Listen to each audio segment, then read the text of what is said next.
Here's a Korjo combination lock. It's a word lock and it's TSA approved. In a word secure it says 10,000 choices. So it looks as though the TSA and the HMRC can open this lock without destroying it. If the airport security need to open the lock to check baggage. I should point out that the shackle opens like this when it's decoded, but when the lock is picked, it actually lowers this part and then the lock can be opened, the shackle can turn freely. So on this TSA 007, what the TSA airport officials do is they unlock this lock with their key. It brings down this metal ring and then they can open the lock. When they lock it again, it lifts it up and it's locked once again, and they don't need to know what the code is. So it means there's two ways to attack this lock. One is to pick it, one is to decode the combination, and the other is to pick this lock. To pick this lock, I'm just going to make it easier to hold because it's such a little lock for me. So I'm going to apply some tension, some light tension, and for this lock I'm going to start at this end and then work my way up towards the shackle. So I'm going to apply tension, I'm going to turn, and it gets tougher to turn, and then it should suddenly get loose as if it's jumping into a gate. Here it is. So it's loose at both Y and K. So I found with this lock, if I'm turning it this way, it's the one where I can turn it the most. Okay, so it won't be Y, it'll be K. It's the second one along, and I go to the next wheel. Okay, I'm turning, gets tight, make sure that stays on K. Okay, it suddenly gets loose on S and E. I'm going to keep it at E, going to the next wheel.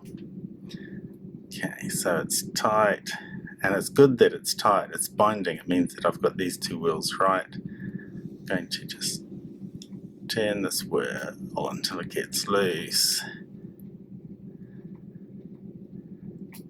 Okay, it suddenly got loose. It's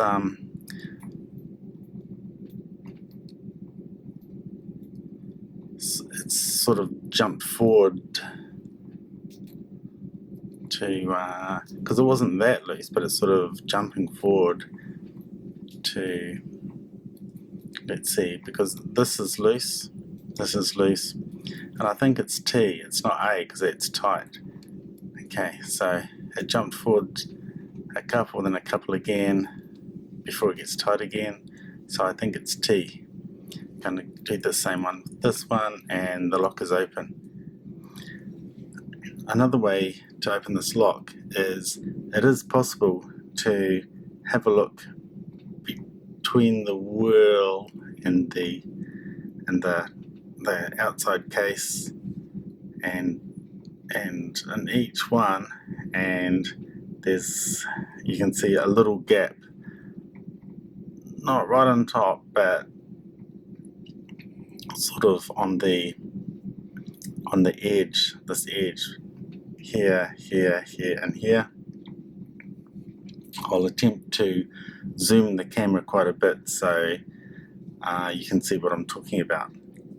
Okay, I've zoomed in quite a bit on this lock, and it's still set to the right combination, and you can see in between the wheel on top, it is there's a smooth shaft down there But when I go to this edge, you can see there's a little gap. If I rotate the wheel here, it turns into just a smooth shaft again. But as soon as I turn it back, you can see that little gap moving, and it always seems to be along this edge, not on top, not the other edge. And each wheel will have this, and when it has this, then you know it's the right combination. There is a false gap, so if this is the right gap here, but if I keep turning it,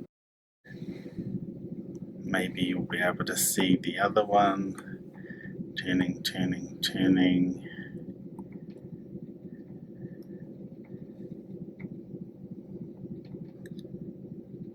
Okay, you might be able to see a gap down there, and that is the false gap.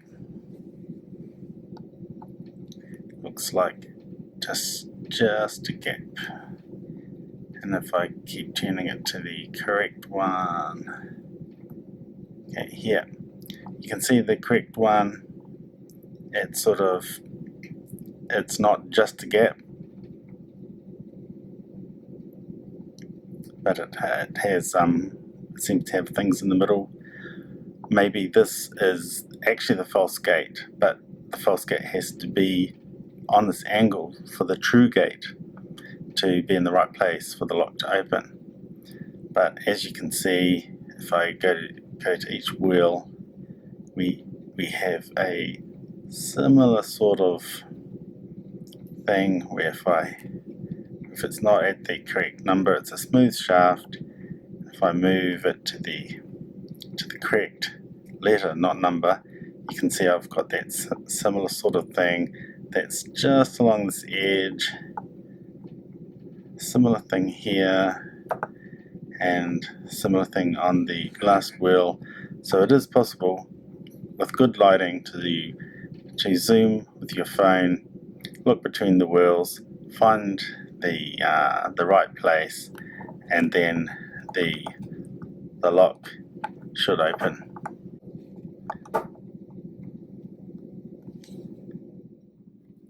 The last thing I wanted to show on this lock is the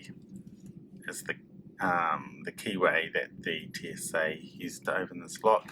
What I did is I got a bobby pin and I opened it, and I was trying to use just this end to see if I could poke around and see if this would turn. I didn't have a tensioner, so I was sort of trying to see if there are any pins that could be picked and to try and turn it at the same time, because I only had the one bobby pin.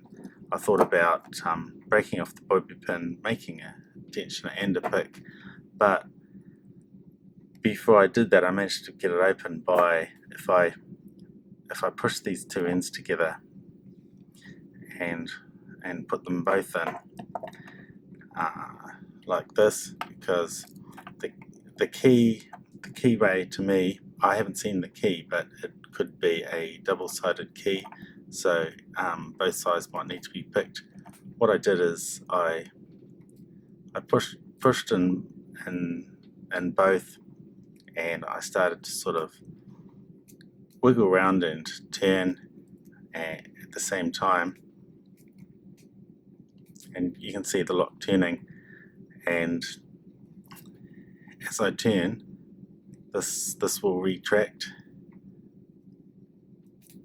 as long as I get tension on that turning, and you can see it's retracted, and you can see that this now turns, and so the lock is open with the keyway, with picking the lock, the key lock. So I have to pick it closed again. I'm going to just hold it there so that this raises and secures the shackle again. So I'm just going to hold that in place. I can't just turn it necessarily. In this case I can, because the keys are still bound, But what I've done before is the similar sort of thing where I've jiggled around and turned, and eventually it will turn. It looks as though there are minimal pins to pick, and a hair clip like this is enough to pick this lock. So there you go, there it is, locked again, and that's the 3 ways that I found how to pick this lock.